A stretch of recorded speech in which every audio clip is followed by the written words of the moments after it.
bien, on est en direct là avec les anciens du café de Lighthouse à Belleville.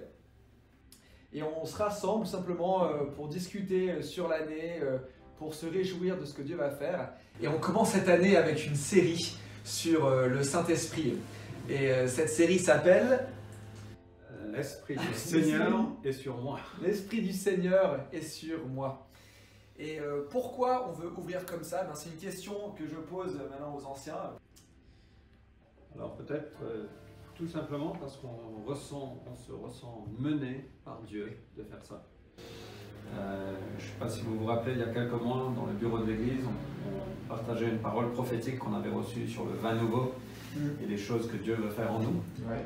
Et en fait, c'est quelque chose qui a vraiment touché notre cœur et on veut approfondir, on veut marcher plus dans ce que Dieu a pour nous, avec la réalité de l'évangile, au fait.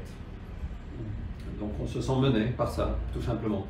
For me, I have a real hunger in my heart for us as a church and for myself. Every time I read the Gospels and I read the book of Acts, the New Testament, I'm like, God, why? Why don't we see this today?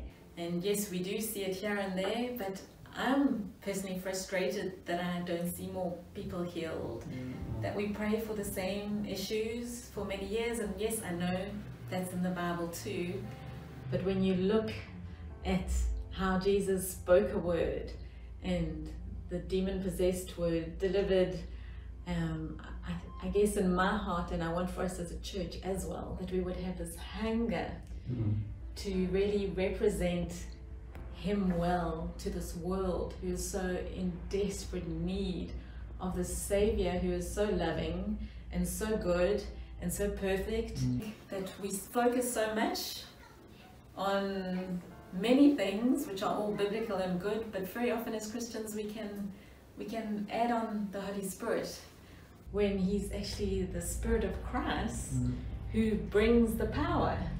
So I think I'm excited. Cool. Et justement faire une série sur le Saint-Esprit, je pense que ça va pouvoir nous aider à un peu ressortir du cocon qu'on a pu se créer et se rappeler qu'on n'a pas été, on n'est pas placé ici pour nous-mêmes, on est placé ici pour les uns et pour les autres.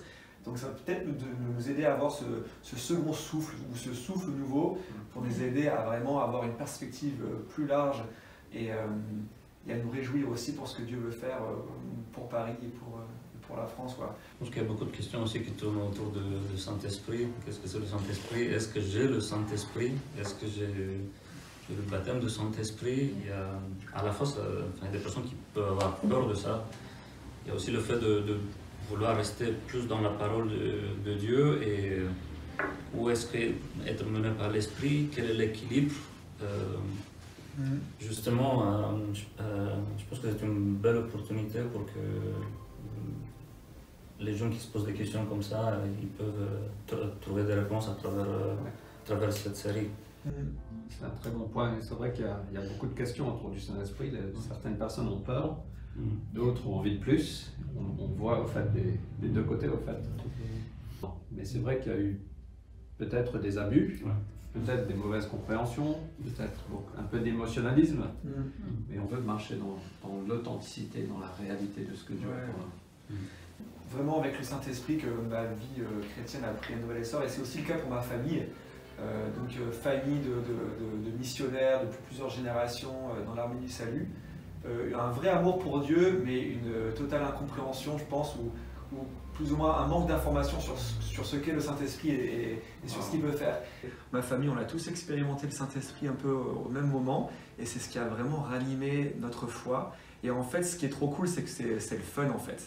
Le Saint-Esprit, c'est la composante essentielle à notre vie avec Dieu, à notre foi, pour voir la vie comme une aventure avec Dieu où l'impossible n'est pas impossible avec Dieu et on peut s'attendre à voir des choses extraordinaires se passer, à la fois dans notre vie, mais aussi dans la vie des gens autour de nous. Donc pour moi, le Saint-Esprit, c'est vraiment cet élément qui vient réveiller notre foi et lui montrer toute sa pertinence et nous aide aussi à simplement profiter de notre vie avec Dieu et s'amuser, s'éclater, parce que voir la vie des gens transformés, c'est vraiment c'est le pied. Et ça commence par nous-mêmes. Ouais. Yeah, I relate to that story because I grew up in a conservative church and I was terrified of the Holy Spirit. I was terrified of people who spoke in tongues. And I so struggled to walk a Christian walk. I compromised on so many levels. And it was really only after we joined a Spirit-filled church where the gifts of the Spirit were in operation that I started to, my walk was challenged. I felt convicted to adjust the way I lived. So I must say, for me as well, it was the baptism of the Holy Spirit that really brought me into a Christian walk that was more in line with what the Bible said. C'est beau de voir qu'avec le Saint-Esprit, il y a différentes expériences, quoi. Il n'y a pas une formule ou un truc en particulier, on va tous être touchés, on est tous touchés par Dieu de manière différente. Et Dieu veut être en intimité avec nous, en fait. Mais j'espère que du moins cette série va nous aider aussi à apprendre à mieux savoir comment Dieu veut nous utiliser, comment il nous parle et comment on peut bien le représenter pour voir sa présence manifestée, quoi. En espérant de grandes choses ensemble. Amen. De grandes choses ensemble. Voilà, on commence à avoir vraiment très froid, donc on va clore cette petite discussion. Vraiment, le but c'était de vous donner un petit teaser de nos attentes, de ce qu'on a envie de vivre.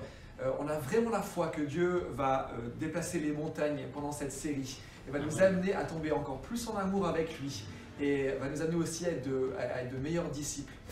Donc on vous invite dès dimanche à venir, ayez plein d'attentes, venez avec un cœur humble et on va se régaler ensemble. Donc on vous attend.